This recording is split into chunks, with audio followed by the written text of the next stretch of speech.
Maître d'hôtel, les tamis sont arrivés, ils sont encore tout chauds, on vérifie, en effet impeccable. Salut mes amis, bienvenue à la maison. Tout le monde va bien? Super nickel. On ne lâche pas la patate au menu la case. L'élément principal sont bien sûr les pommes de terre. Ce sont des recettes Canada A, donc impeccables. Nous sommes 3, j'en ai 4. La liaison se fera avec la fécule de la pomme de terre, une fois râpée, les œufs, la chapelure sans gluten. Pour la garniture, il y aura le fromage à la crème, les capres, oignons rouges et le gravlax. Pour le faire, allez voir sur ma chaîne gravlax de saumon. Première étape, on s'occupe du saumon. Le saumon, comme ça, les pommes de terre, on les réserve, la nette, on la retire, la nette à la plonge. Lorsqu'un gravlax est fait consciencieusement, on ne le lave pas à l'eau froide. On le nettoie comme un archéologue. Tranquillement, comme ça, tranquillement. Bien sûr, s'il reste un peu de poivre, ce n'est pas grave. Mais surtout, on ne le lave pas. Terminé, la spatule coude à la plonge, le gravlax sur la planche, et la planche au frais. Le saumon est au frais, on passe aux pommes de terre. Le plat, comme ça, la robe de l'arama, pommes de terre et on râpe. On tourne, une deuxième, on retourne. La râpe est mouillée, la main légèrement aussi, donc on passe aux oignons et il n'y aura pas de pleurs. Les rescapés iront pour faire une soupe. Un deuxième, c'est assez, les rescapés pour la soupe. On enchaîne sur les pommes de terre, une dernière. Opération terminée, de façon impeccable. La râpe, on la secoue, la râpe plonge. Les pommes râpées, on les met devant, le petit bol ici, le grand bol à côté. Et on va les presser pour retirer le jus. On les presse très fortement, une fois pressé dans le grand bol. On continue, on secoue. On récupère les rescapés, on égalise et on presse. Opération terminée, le jus et la fécule dans le bol.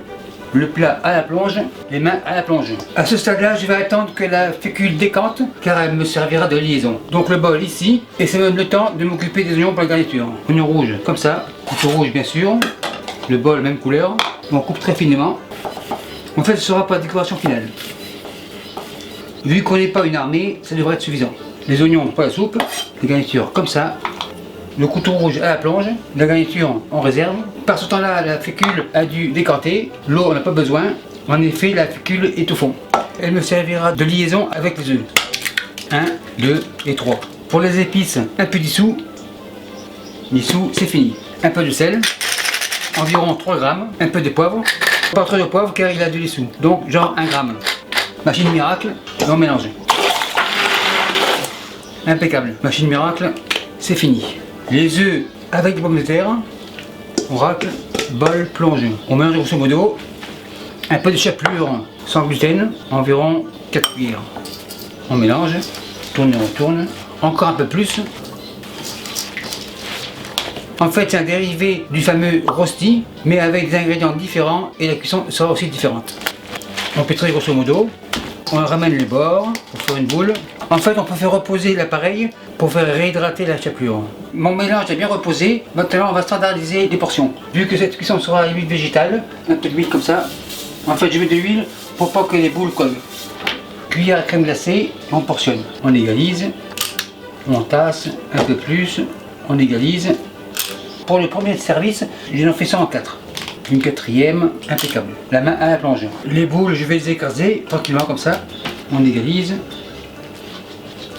Une dernière, feu à fond et j'attends 180 degrés Celsius. Mon huile est à 180 degrés Celsius, on peut commencer. La spatule dans l'huile pour pas que ça colle. Spatule coude. Et on continue. On y va tranquillement car l'huile peut baisser de température. L'huile ne baisse pas, on continue. Et on va les faire saisir. Pour le thermomètre, c'est fini. Les galettes, on les vérifie encore. Impeccable. L'araignée à la plonge. L'appareil a bien lié, donc pince et on tourne. On en a pour environ 4 minutes. Tourne et retourne. Pour la sécurité, quand on tourne un truc dans l'huile comme ça, on le tourne vers l'extérieur, donc ça ne vous revient pas sur vous. Encore un exemple, comme ça. La plaque est revenue de la plonge, on égoutte, le feu éteint, les galettes comme ça. Vérification auditive. Super nickel. À ce stade-là, on est prêt au montage. Le gravlax, le voilà. La galette comme ça. Cuillère à crème glacée, une boule. Comme ça. Dans la foulée, on fait les autres. Une quatrième, cuillère à crème glacée à la plonge. Le fromage à la crème au frigidaire. Spatule coude, on écrase grosso modo, on égalise. Une dernière. Spatule coude à la plonge. Les capres, par-ci par-là. c'est assez. On légalise. Couteau rouge pour le saumon et on coupe. Une dernière. Oignon rouge, par-ci par-là. Le petit couteau rose ne goûte pas souvent, donc il est là aujourd'hui. Super nickel. Bien sûr, la garniture est à votre discrétion. Décoration personnelle, un peu d'alette pour donner un peu de fraîcheur. Une dernière, super nickel. Maintenant on dresse. Le saumon sera couvert et au frais. Maître d'hôtel, la table 55 est servie, on enlève. Et merci à vous qui me suivez en Algérie et partout ailleurs, salut bye. Et merci beaucoup d'avoir visionné la vidéo. Et n'oubliez pas de vous abonner pour ne pas manquer une miette. Vous savez maintenant que je réponds à tous les commentaires. Et si parfois j'en manque un ou deux, n'ayez crainte, j'en prends connaissance. Et les nouveaux tabliers signés de ma main sont disponibles ici. Et merci beaucoup et à la semaine prochaine.